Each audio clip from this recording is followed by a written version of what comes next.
This controversy should end at this point. I would appeal to the government of India to enforce this. It has to make sure that those who do not follow the government of India rules in terms of showing respect to the national song should have severe punishment. Sometimes it is necessary to force the right thing down the throats of people who refuse to accept it. Ladies and gentlemen, Air India continues to shock us. They are doing something which they call a final settlements. As part of this final settlements, they are offering an additional 10 lakh rupees only to grieving families in exchange for irrevocable indemnity waivers for companies like Boeing, General Electric and others. Ladies and gentlemen, this is such an ethically wrong thing to do. Why would Air India offer additional money to families who've lost their family members, their children, their parents, their brothers and sisters, their uncle and aunts? Why would they offer a little money more to each family if they indemnify Boeing? This makes it very clear that Boeing and Air India are working very closely together. And Air India has not been able to give an effective answer as to why they are doing it. More importantly, I am of the view now that a large section of the media has decided not to say anything about these things which Air India is doing. They may have many considerations. I hope and I pray that it is not a little bit of advertising thrown at them or a junket thrown at them which has made them so weak that they cannot ask this question on behalf of the people. Why does Air India want to offer additional money to people who indemnify Boeing, among others? Why? Let's debate. The Ahmedabad crash investigation is still underway. There is no final report that details out the reasons for the crash. Before the truth is out, Air India is trying to buy silence of Ahmedabad victim families with an offer of additional 10 lakh rupees. It calls it the final settlement. The airline had already paid 25 lakh rupees as interim relief. This is an additional 10 lakh rupees. There is a condition. Families must irrevocably and forever release their right to sue, now or in the future. The agreement requires families to confirm they have no future claims against Air India or anyone else, including Boeing Company, General Electric Company, GE Aerospace, Safran SA, Safran Electronics and Defence, Honeywell International Inc., even India's Ministry of Civil Aviation. For families, it is a life-altering decision. मेरे को वहाँ पे plane case में passenger छोड़ने के बाद मेरे को लगी थी, 2-3 जगह पे लगी थी, फिर वहाँ से मेरे को सिविल हॉस्पिटल ले गए। मैं 12 तारीख से 14 तारीख शनिवार तक एडमिट था सिविल हॉस्पिटल। मेरे को तो बिल्कुल शरीर में आराम नहीं था, खड़ा भी ठीक से हो नहीं पा रहा था और मैंने डॉक्टरों को भी बोला कि सर मेरे को आराम नहीं है, आप मेरे को डिस्चार्ज क्यों कर रहे हो? तो अभी बोला कि घर पे जाके आराम मालिश करना और गर्म पानी का सेक करना, बोला आराम हो जाएगा। It has also raised question over Air India's intent. Why are they seeking indemnity waiver before the probe officially ends? And most importantly, why is Air India going on a limb for Boeing?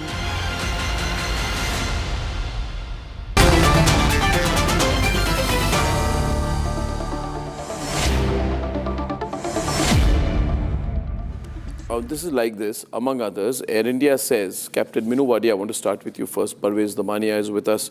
Dr. Sumit Susilan, member of the Airport Advisory Committee of the Ministry of Civil Aviation, and J. Venkateshwar Rao.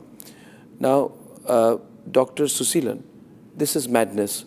Why would Air India offer a little bit more money to a victim's family, provided they sign that they will never say anything or make any claims against Boeing or General Electric, right? Or There are a few other parties, I think.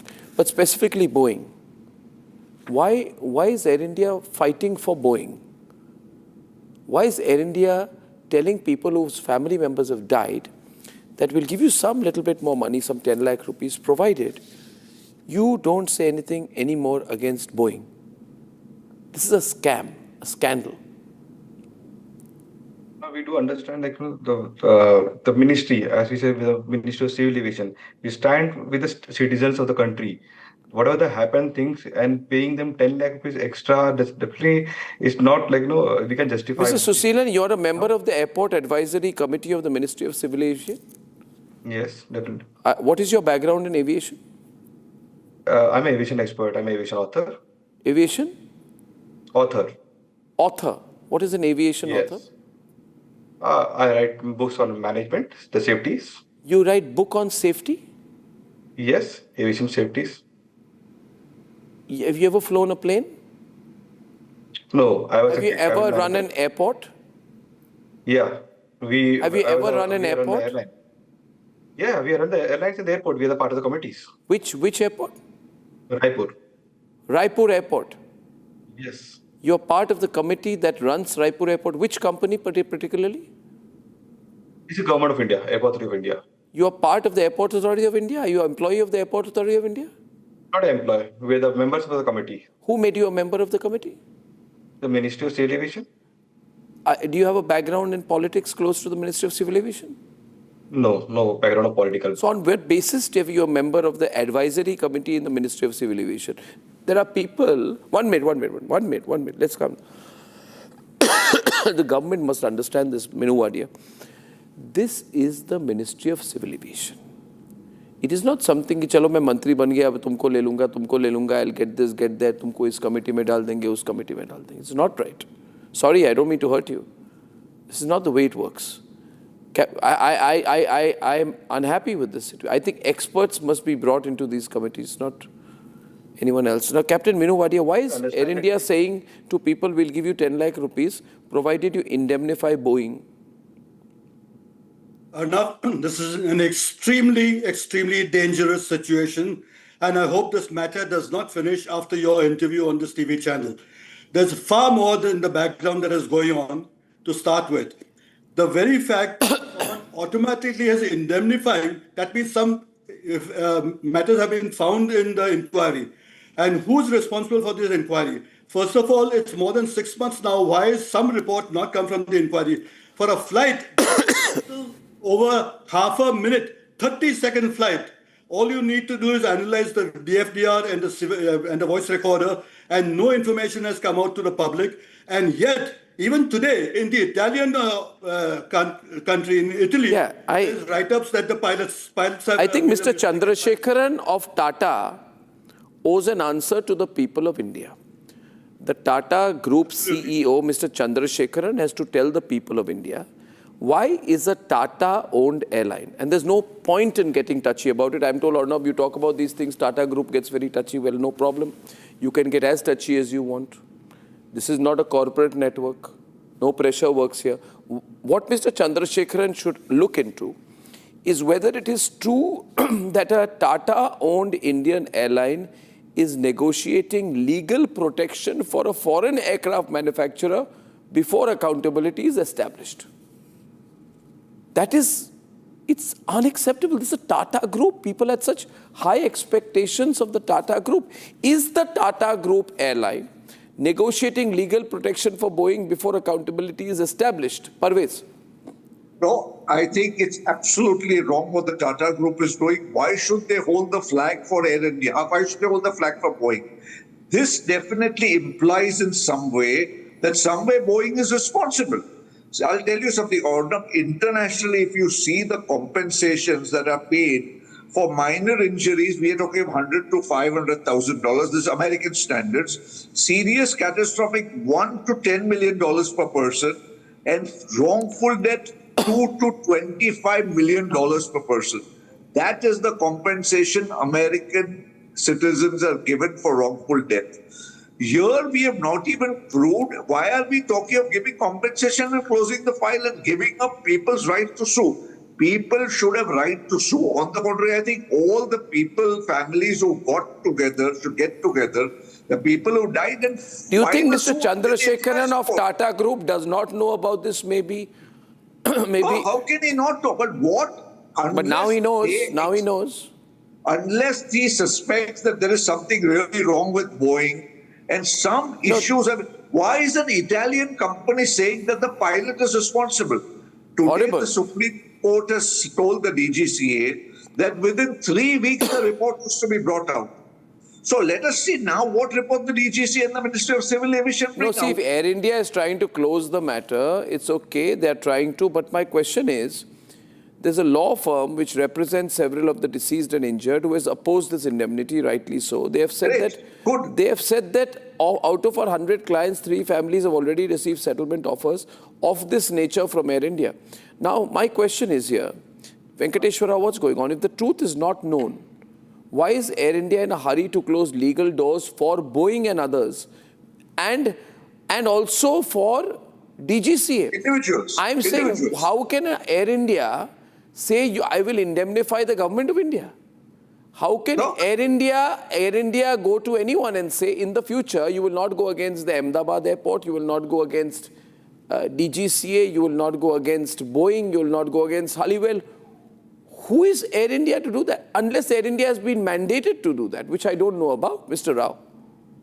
Yeah, there is. Hi, Arnab, good evening. This is nothing but a quid pro quo. You see, because all of them are responsible for what has happened in the crash. There will be liabilities put on a lot of people. Now, they don't want those people to be attacked, those people to be taken to task. So that is why this offer has come up. In fact, this offer is too little, too late. I say this because in the Bangalore crash, the highest payout has been roughly 7.4 crores with 9% interest. So I don't see No, but it's not about the why money. It's grieving about the family principle should of it, isn't it? I mean, why would Air India Yes. want to Why help How Boeing? does Air India have the power to negotiate on behalf of Boeing and Government of India? I don't understand. Who has given them the authority? The indemnity reportedly does not just protect Air India, Minu. It also protects Boeing. It also Chief, includes Union of everybody. India, Ministry of Civil Aviation, Director General Civil Aviation, Airports Authority of India, and Ahmedabad International Airport Limited. Why? For what, Joy? That is why I'm saying this is an extremely dangerous situation, and it affects not only Air India, it affects the whole country. It brings an extremely bad name to our country, and we are trying to indemnify some people. So how does anyone know today if the report is not out and in the public? How do few people know what has gone on behind the scenes? Right. And why is the report not out for a very short flight of half a minute? There's something definitely going on behind the scenes. And strong action needs to be taken by a lot of, not only the media, by the government itself. It is bringing a bad name to our whole But how country. will the government take action against themselves? The report has They have to to. come from the Ministry of Civil Aviation and the DGC. So we are asking the government to take action against themselves. It is the government who should bring out the report. No, who take action against who? That's what the confusing part is. Do you think it's Who some should the government take action over-enthusiastic Air against? India officer who has done this? No, it can't be done at lower levels. No, it can't be done at lower levels. No. Do you think Chandrasekharan does not know about this? Maybe he's just totally busy Of with other course, stuff. If No. Air India is asking people to indemnify the government of India and Boeing, it is done at the highest level. The board must have taken a decision. No junior officer or mid-level manager could take a decision like that. But why? Mr. Chandrasekharan said he gave 1 or 2 select interviews where he was very emotional about what happened to the family members. Has Mr. Chandrasekharan forgotten that? Why would, if so, and if Mr. Chandrasekharan, I give him the benefit of doubt, does not know about this, then maybe one alternative is to stop it now, Of course. to clarify on it, because I don't know. I mean, I don't know. This is all, we need. Why should Air India take away the right of Compensation an is not my individual issue. to Is there an sue indemnity for angle is the compensation? question I'm asking. Air India, my advisor should send someone from Air India on my program where I can ask them questions. Yeah. Who has given you the authority to get? They don't answer. We have sent them emails. Government They of don't India reply. indemnified. What is the point here? Mr. Rao, what is going on? See, they are, Arnab, they're scared that there'll be a lot of criminal cases, a lot of heads will roll. It will take some time. I am already in the close it. process. No, Unfortunately, the police have Okay, I not need taken to, it I up, need to but they are close this. I need to working go on to it. my next debate, but I am concerned and I request Yeah. the Air India management, the Tata Group, to come out with a detailed clarification. Rest assured, to the Tata Group and Air India, we will carry every word of it. When I'm back at 9 o'clock tonight, Tariq Rahman won, but that's not the headline. The real headline is why the nature of the victory is a huge threat to India. When I'm back. Time for a quick breather. Arnab will be right back with the debate. Powered by Century Ply Club Prime. Raho befikar. In the global employability rankings by Times Higher Education UK, only the following 6 institutions from India are ranked amongst the top 230 in the world for having the most employable graduates. IIT Delhi, IISc Bangalore, IIT Bombay, IIM Ahmedabad, IIT Kharagpur and Amity University.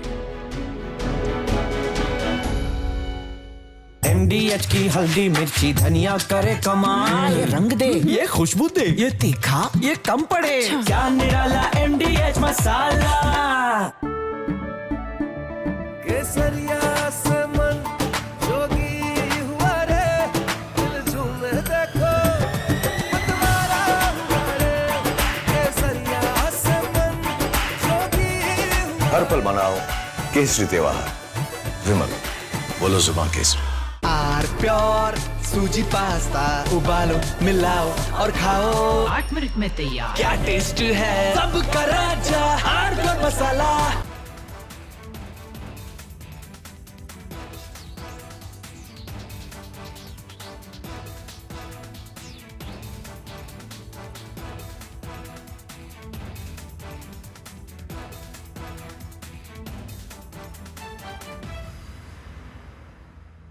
Himanto Biswa Sarma, good evening. Good evening. And everyone across the country has watched your press conference yesterday. Yes. Now, you see, now that you've done the press conference, you've made some very, very damning allegations against Gaurav Gogoi. Yes. Are you doing it? First question, let's have it out of the way. Are you doing this because... Time for a quick breather. Arnab will be right back with the debate. Powered by Century Ply Club Prime. Raho befikar. Are pure सूजी pasta उबालो मिलाओ और खाओ 8 minute में तैयार। क्या taste है सबका राजा आर प्योर मसाला। अरे टेंशन किस बात की? सेंचुरी प्रोवुड का प्रीमियम प्लस है ना, लो एमिशन है, हाई डेंसिटी है, वाटर रेजिस्टेंट भी है, टर्माइट एंड बोरो रेजिस्टेंट भी है। यानी ये है जहां नो टेंशन वहां। Premium plus by Century Prowood. R pure सूजी पास्ता उबालो मिलाओ और खाओ 8 मिनट में तैयार। क्या टेस्ट है सबका राजा आर प्योर मसाला। इसको घर पे लगाओगे तो शादी का तो पता नहीं, पर घर पक्का नहीं टूटेगा। रुंगटा नहीं तो घर स्ट्रॉन्ग नहीं। रुंगटा स्टील TMT बार एकदम सॉलिड। पहाड़ों में एक हाइकिंग स्टिक भी बन सकती है। दादी के हाथों का जादू और खुशबू से महकता घर, माँ की मुस्कुराहट और खाने की सुगंध। MDH गरम मसाला, क्योंकि हर रिश्ता है स्वाद से जुड़ा।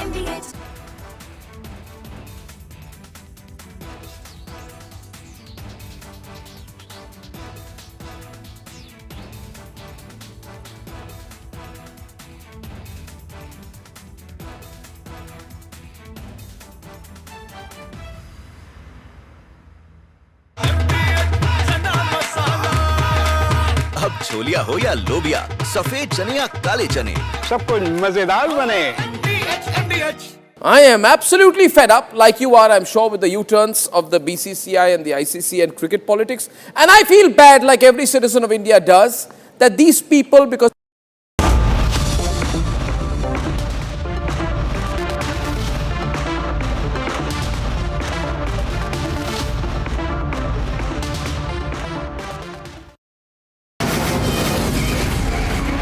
From the Republic Media Network headquarters, it's time for Arnab Goswami on the debate.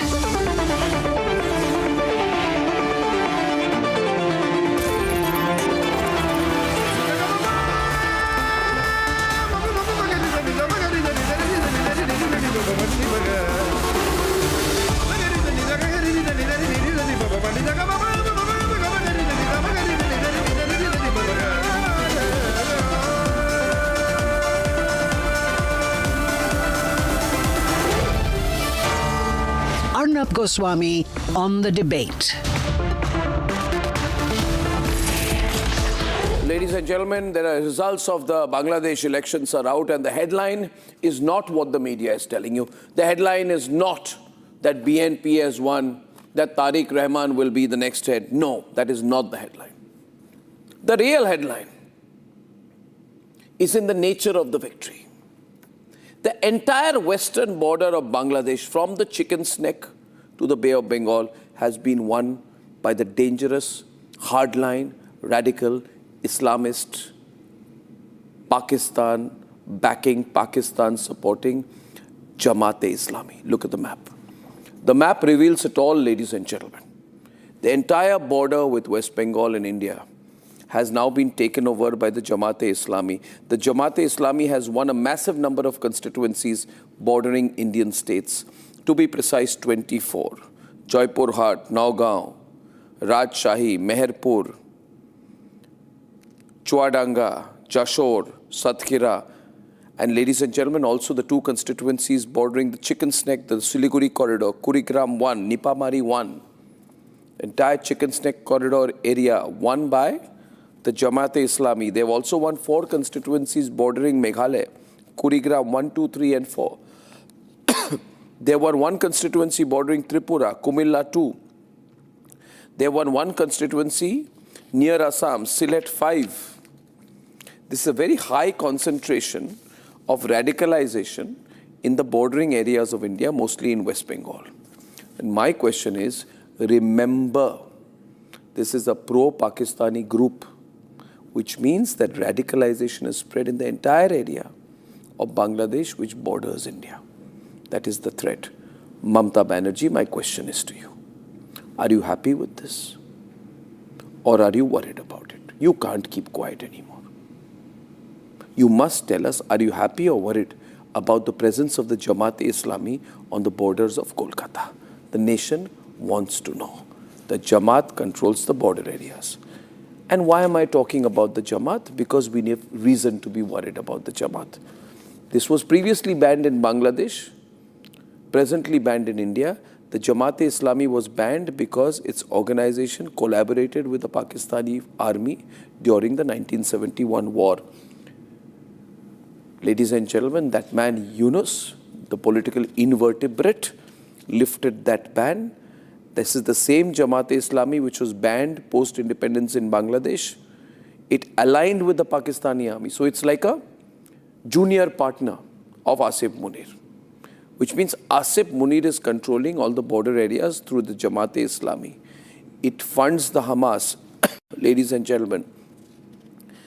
And its student wing is trained in Pakistan.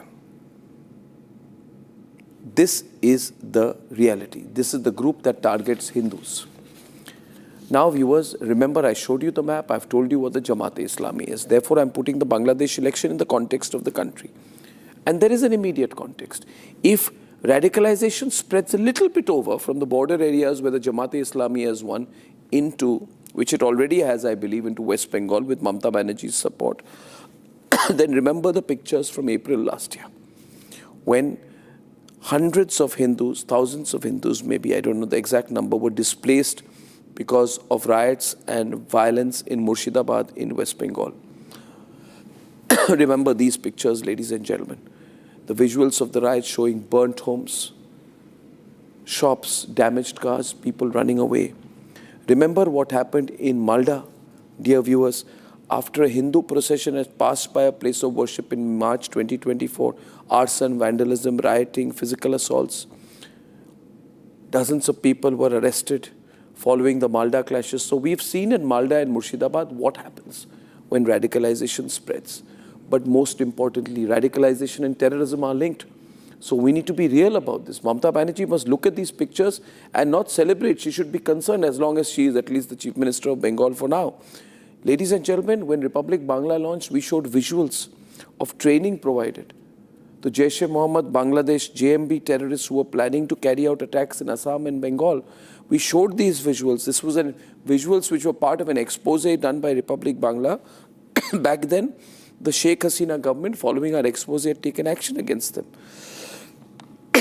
Today, the fact is the JMB and the Jamaat-e-Islami are working together, and the Jamaat-e-Islami has come to power in all the border areas of Bangladesh.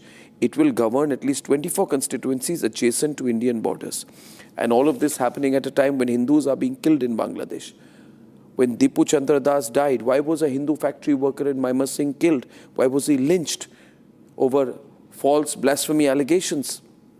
Why was Amrit Mandal, the 29-year-old, killed in Rajbari? Why was he caught, assaulted and killed? All of these people, the Hindus who have been killed, are a reminder that the radicalization, the Islamist radicalization in Bangladesh is getting worse. And today's result proved that right. Ladies and gentlemen, remember Sarjeel Imam finally. Remember, this is part of an Islamist plan against our country. 2 constituencies today adjacent to Chicken Snake have also been taken over by the Jamaat-e-Islami. So remember today, once again, what I told you about Sarjeel Imam. He's a manifestation of a bigger problem. He said, it is our job to cut off Assam from India. It is our job to separate the Northeast from India. We must use our numbers, use our Muslim majority to stop supplies because Chicken's Neck belongs to the Muslims. Now, I'm not saying these things. I'm not making up these things. I have no agenda. But I need everyone, if you're watching this clip tonight, to share it with others, to remember the bigger headline. Look at that map and look at where all the areas which are colored there in green, which are the pockets of the Jamaat-e-Islami are.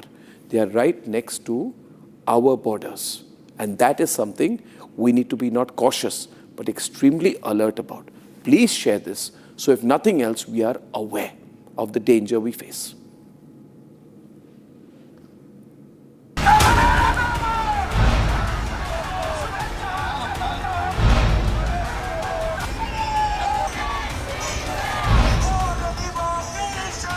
"60-year-old Tariq Rahman, son of former Prime Minister late Khalida Zia, and President Ziaur Rahman, is all set to be the next Prime Minister of Bangladesh.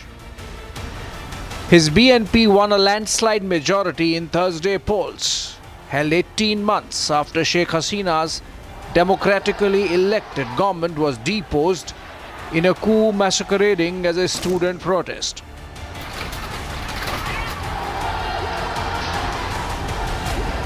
Prime Minister Narendra Modi became the first world leader to congratulate Rahman over a phone call.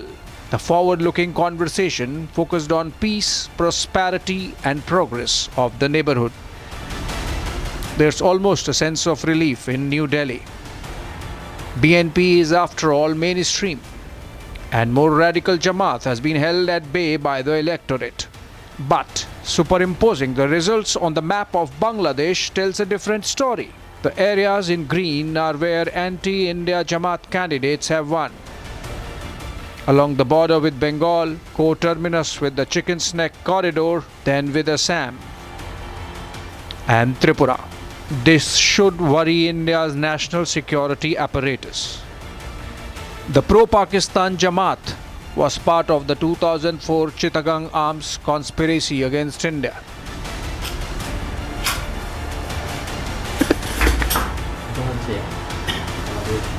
These pictures expose their linkages with forces like the JMB, a proscribed terror group behind violence and terror in India. And the same Jamaat now controls the fragile, porous borders with India. Once in alliance with them, would Rahman succeed in restraining these anti-India forces?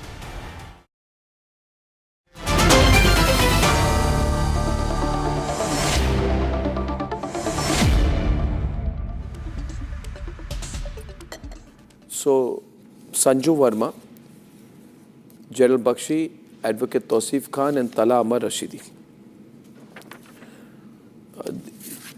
I'm sure you're all concerned about the Jamaat-e-Islami, pro-Pakistani Jamaat-e-Islami. You should be concerned, but maybe you're happy, Tausif, because Trinamool likes... BNP had nominated 6 Hindu candidates.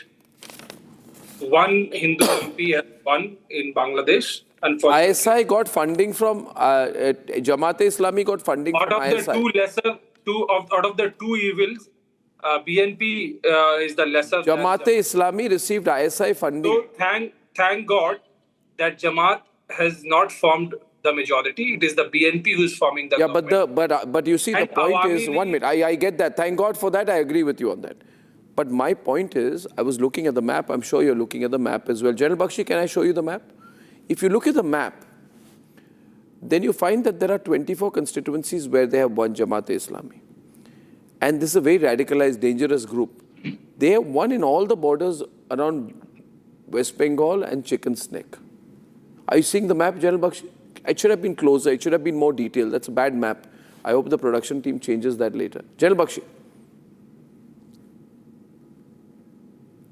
Arnab, there is a saying.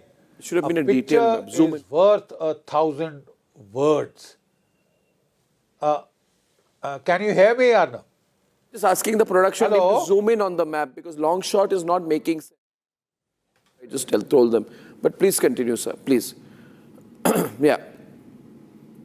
Now they're Arnab, doing it. A picture is worth 1,000 words. Simplistic or otherwise, I must compliment your team on showing India this map. In one glance, it tells you what precisely the plot is against you. How come this Jamaat-e-Islami is concentrated only on the borders abutting India? There is a sinister design, Arnab, and if we fail to see it, we will fail in our duty as a national security state. This is a declaration of war, as it were.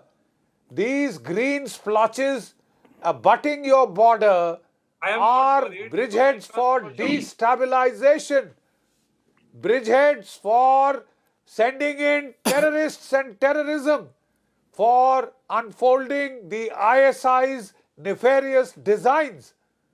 It is with a design that all this has been done, right? And I think this is a precursor to trouble. Trouble in bordering states. Trouble in West Bengal. You have to be anti-India not to see trouble in that map. I'm sure you're not anti-India, Talama Rashidi. I mean, because you have to be anti-national, not to be concerned about the presence of the Jamaat-e-Islami. You have to be a complete and utter shameless anti-national, not to be concerned about the presence of the Jamaat-e-Islami on our borders. No, I think we are proud and assured because of the presence of our Jawans in our border. We trust them. Exactly. We trust our army. We trust the valor of our Jawans.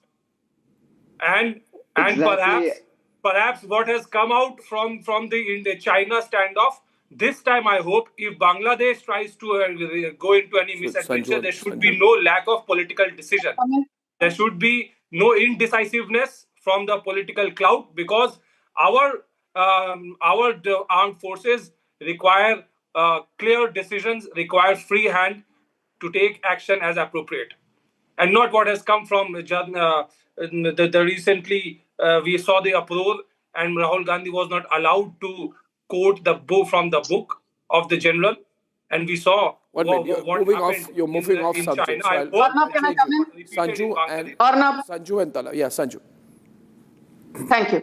Arnab, first and foremost, let me borrow your phrase. I think no one could have been worse than Muhammad Yunus, a Hindu-phobic invertebrate. But the moot point is this, that, while TMC's Tausif very rightly applauded our Jawans, do you know, and I'm sure you're aware of this, we had a debate on this, on the 5th of February 2026, barely a few days back, the Kolkata High Court slammed Mamata Banerjee, slammed TMC and said, in 9 districts, border districts, you have not handed over land to the central government so that the BSF can go ahead with the fencing work. And what was Mamata Banerjee's rejoinder? First ask the Home Minister to reduce the jurisdiction of the BSF from 1515, to reduce the jurisdiction from 5050 kilometers to only 1515 kilometers. I have seen many Home Ministers, Amit Shah is no different, and I'm not going to give land to these BSF Jawans to carry out border fencing work. This is the audacity of Mamata Banerjee, who challenges the Calcutta High Court's verdict, refuses to give land for fencing, refuses to undertake any advisories given by the MHA since 2018, saying please identify infiltrators so that the Modi government can take the needful action. So basically, my way or the highway has been Mamata Banerjee's calling card. But I want also to focus attention on one thing. Mamata Banerjee is done and dusted. We all know there's huge outrage against her. In the next couple of months, in less than 4 months, we will have a new government, and I'm very, very confident the BJP will form a government for the first time ever in West Bengal. We will do the border fencing. We will stop infiltration. We will identify Ghuspetiyas. We will identify Rohingyas. And we will do the work which Mamata Banerjee failed to do despite being Chief Minister. Why haven't you done that in Assam, Tripura, Meghalaya, and Mizoram? Why haven't you done that in Assam, Tripura, Meghalaya, and Mizoram? BJP is in the government in Assam, Tripura, Meghalaya, and Mizoram. These 4 states also have neighboring borders with Bangladesh. You are giving your rhetoric. You're giving your rhetoric about lecture about Bangladesh, but you get it. When you are condemning Mamata Banerjee, you are getting exposed. Are you Mamata Banerjee's spokesperson? Sometimes you become Rahul Gandhi's spokesperson. You are the spokesperson of the government of the day. You should. You are the spokesperson. You are a darbari of BJP. ये सरजील इमाम की सोच को represent करते हैं. ये सरजील इमाम की सोच को represent करते हैं. Because सरजील इमाम, when I mention सरजील इमाम, मैं भारत की सोच को represent करता हूँ. और आप no, you don't represent me. I'm sure you don't represent General Bhakti. I'm sure you don't represent Arnab Goswami. You do not represent 80% of India. You are a Hindu phobic radical Islamist. Sharjeel loud. Sorry, not Sharjeel. तला. ये Republic का studio है, शरिया court नहीं है. ये आपका शरिया court नहीं है. शांत हो जाओ. This is not your sharia court. This is not your school. Meghalaya, Assam, Tripura, Mizoram. You will only boast about Mamata Banerjee, but you have no figures and facts. Only rhetoric. Nothing. What about Mizoram, Meghalaya, Tripura, Assam? Did you fail to stop Jamaat-e-Islami from those bordering states? During the Wayanad bypoll, Priyanka Vadra took the support of Jamaat-e-Islami during the Wayanad bypoll. Rashidi साहब हाँ या ना?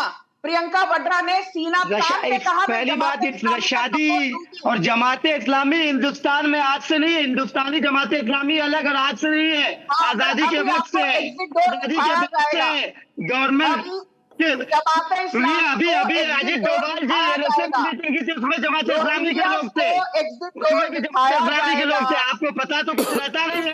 आप लोगों को हर बात में हिंदू मुस्लिम करना है, polarization करना है, political I think it's not a political debate, it's a security issue. Tala, don't look at this as Muslim expansionism. Tala, listen for a moment. Just listen for a moment. Bangladesh has been a very trusted friend of ours. A new chapter has begun in the policy and politics of Bangladesh. We should establishing good relations with Bangladesh. We cannot have bad relations with all the neighborhoods. Bangladesh the fact is, let's start on a positive note. Bangladesh has always been a trusted friend of India. Tala, I am not concerned as much about Bangladesh politics and about making it positive. That's not my concern. I am very concerned, General Bakshi, only about the map. Thanks very much. I want to look at the map, and in the map, I want you to remember, ladies and gentlemen, that there is a part on top called the Siliguri corridor, often referred to as the chicken's neck. You see right above the map of Bangladesh. The narrow stretch of land is there above that circle, which connects one part of India to the other. And this can affect India's strategic access. When I have been saying before that there's a lot of Islamist, anti-Hindu, pro-Islamist, radicalized, Ghazwa Hind, the kind of people who are started operating and living there, people say, no, Arnab, you're communal. I'm not communal. I'm telling you a reality. This land bridge is 22 kilometers at its narrowest point. We have to protect it. There is and Mamta Banerjee won't care. I'm telling you, her mindset is such she will not care. But General Bakshi, today the Home Ministry, Defense Ministry, everybody, I'm sure the National Security Council Secretariat has studied this map. I'm sure they've analyzed it. Exactly. And they would have analyzed the danger it presents. General Bakshi? Yes, army has also analyzed. Why should we Tausif and Jiri. Absolutely, Please do Arnab. not scare people of India. Sir, my name is General Bakshi, please. Thank you. My name is General Bakshi. Arnab, this is a threat projection. Any national security, apparatus will have to view it with great concern. Because these are pockets of Islamic radicalization abutting our national borders. They are bases for projection of terrorist elements into India, terrorist violence into India. The Jamaat-e-Islami and the Razakars, most of whom were from the Jamaat-e-Islami. When I fought the 71 war, I remember clearly they were providing women to the Pakistani army. They were acting as procurers and pimps of the Pakistan army. Apparently that habit hasn't still gone. They are still beholden to their ISI masters on the western side, and at their bidding they will act as beacons of destabilization, of promoting anarchy and chaos into Indian border states. In the 71 war itself, Arnab, as part of preliminary operations, we had identified such enclaves and gone for them. We had hit those like enclaves like Bogra, etc. pretty hard, because we knew from there they would use it as launch pads to try and create mayhem in our rear areas.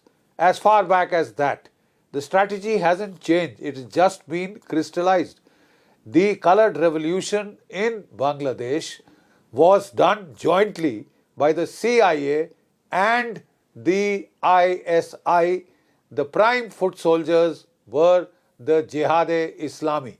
They were hoping to turn the whole map green. 9:30 debate. Thank God the people of Bangladesh have shown their sagacity. Yeah. They have boycotted these elections. The turnout was 48%. In Bangladeshi elections, 80% people have been coming out. They clearly saw through this Pakistani quisling, the American parachuted Muhammad Yunus, the man who gave $6 million to Hillary. Maybe we should work with Tariq Rahmani to squeeze the Jamaat-e-Islami from our side. But for that, it can't happen if Mamta Banerjee is in power in Bengal. So the Bengal victory becomes very strategic. Sanju. Yes. Arnab, I think you've made an excellent point. That is precisely what I was coming to. If you remember, Arnab, in the last couple of weeks, Amit Shah has made many visits to West Bengal. And on one such visit, he asked a very important question. He said, Meghalaya shares a border with West Bengal of 443 kilometers. Tripura shares a border with Bangladesh, Meghalaya shares a border with Bangladesh to the tune of 443 kilometers. Tripura shares a border with Bangladesh to the tune of 856 kilometers. Mizoram shares a border with Bangladesh to the tune of 318 kilometers. Assam shares a border with Bangladesh to the tune of 262 kilometers.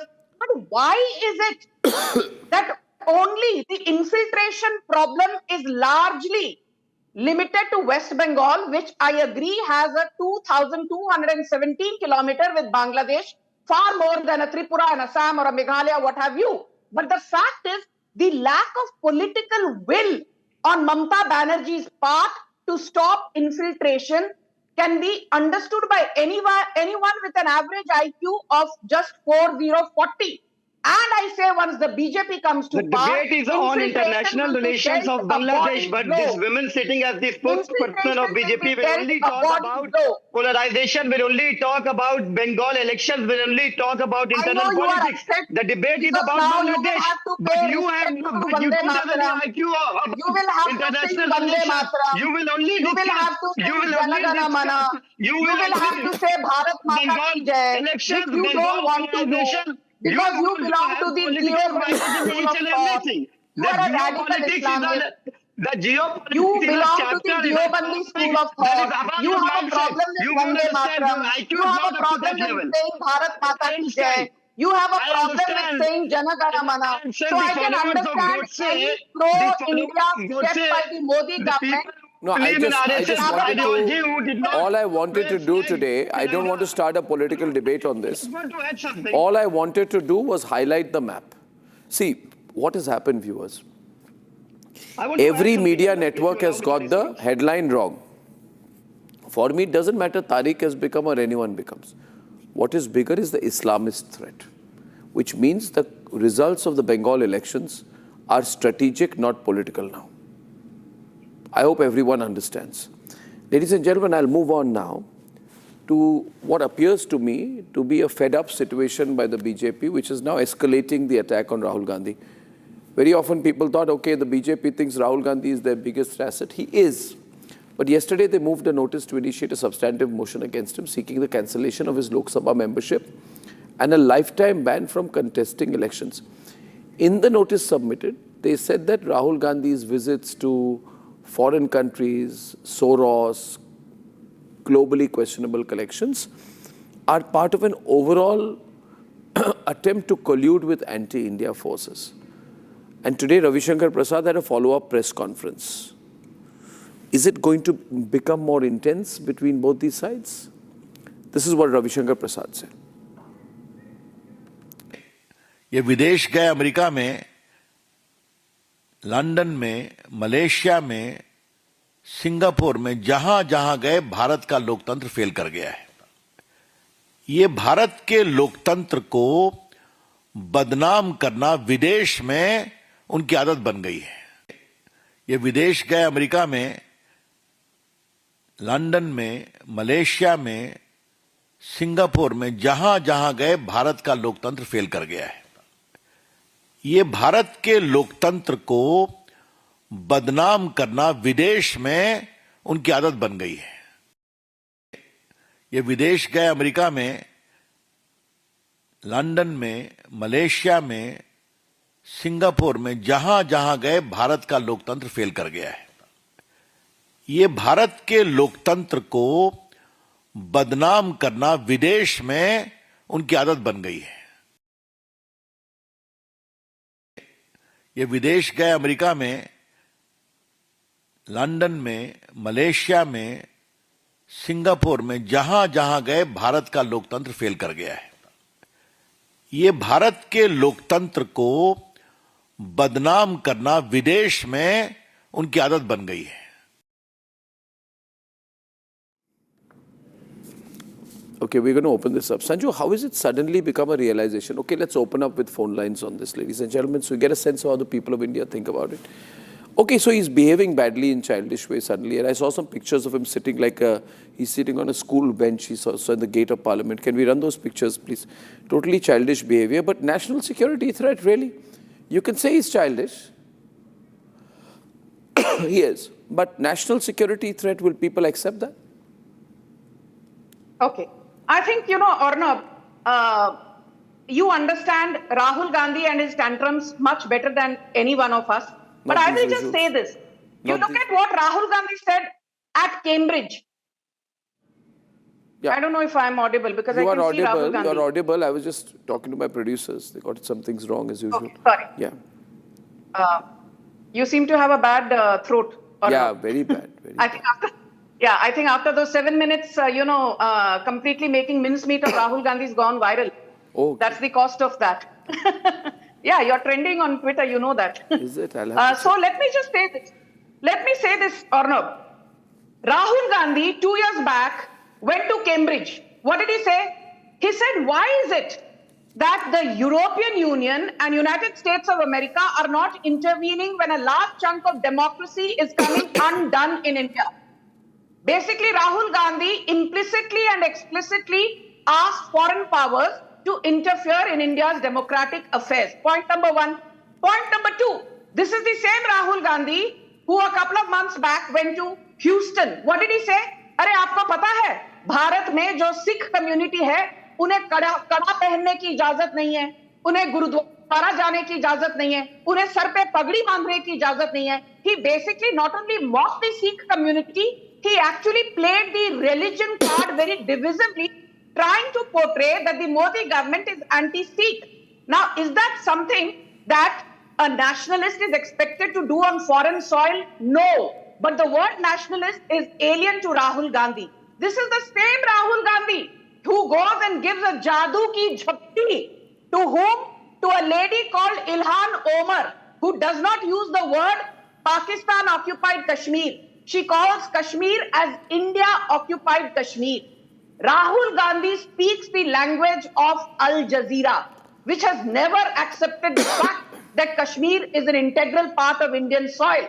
This is the same Rahul Gandhi who in the middle of parliament session vanishes to Germany, in the middle of Bihar elections vanishes to Peru, Brazil and Colombia. देश का काम करने नहीं जाते हैं, party करने जाते हैं, वहां से जॉर्ज सोरोस का एजेंडा लेकर आते हैं. Now let me tell you one thing. You and me have debated the Gaurav Gogoi issue. The Ministry of Home Affairs will do what needs to be done. Rahul Gandhi and Priyanka Vadra have an opinion on everything under the sun. It is established via Assam SIT that Gaurav Gogoi's wife was on the payrolls of Ali Taqir Sheikh, a deep state asset. Has Rahul Gandhi condemned Gaurav Gogoi? Forget removing him from the position of deputy leader of Lok Sabha. Has Priyanka Vadra, who otherwise shouts, "Ladki hu lad sakti hu, ladki hu lad sakti hu," has she so much as castigated Gaurav Gogoi even once? And don't forget, Gaurav Gogoi's wife was also on the payrolls of Tom Udall, a man who's funded by George Soros. How much more proof is needed? It is very clear that Rahul Gandhi is running foreign agenda on Indian soil. And I will go so far as saying this, that, the apple does not fall far from the tree. You've discussed this on your shows. What did the Mitrokin archive say? They clearly said that Indira Gandhi was a KGB asset. What did Daniel Patrick Moynihan's book, his memoir released in 1978, A Dangerous Place? He was the US ambassador at one point of time to India. What did he say? He said Indira Gandhi used the CIA to stall democratically elected governments in West Bengal and Assam. Do you need any more proof that the Nehru-Gandhi dynasty, their entire DNA, ये खाते भारत का है, पर जिस थाली में खाते हैं, उसी थाली में छेद करते हैं. Do I need to tell you what Brigadier J.P. Dalvi said in his book, The Himalayan Blunder? Do I need to tell you, Arnab, you're so well read, My Years with Nehru, a book written by B.N. Malik? What did he say? He said the only reason India lost 1962 was because of two things: Nehru's incompetence and Nehru's arrogance. Do you need to be told? There's a book called Indian Sabar by Alex von Tunzelmann, where he clearly said that Nehru was so besotted with Edwina that she was running a parallel government when Nehru was the first selected Prime Minister of India. Do you need to know more? There is a book called Darbar written by Tavleen Singh, where she clearly says, let nationalism be damned. If you're not a Darbari, you will never find place in the inner circle of the Nehru-Gandhi coterie, which was running India like its personal fiefdom. I can go on and on and on. 1975 emergency. The darkest chapter in India's history. Today, when Congress Darbaris sit on debates with me, they rationalize the 1975 emergency, saying it was the need of the hour. Have we forgotten how Sanjay Gandhi sterilized over 6 million Indians forcibly? But if you believe that... Have they forgotten? One minute. Just one point here. I will open lines. Ilhan Omar meeting was in 2024. Long time back. The Kada comment that Indian Sikhs cannot wear the Kada was late 2024. Asking foreign powers to intervene in India was in 2023. This is now early 2026. Now, you have had all the time to respond to him. Or if you believe that he is, why have you not done anything so far?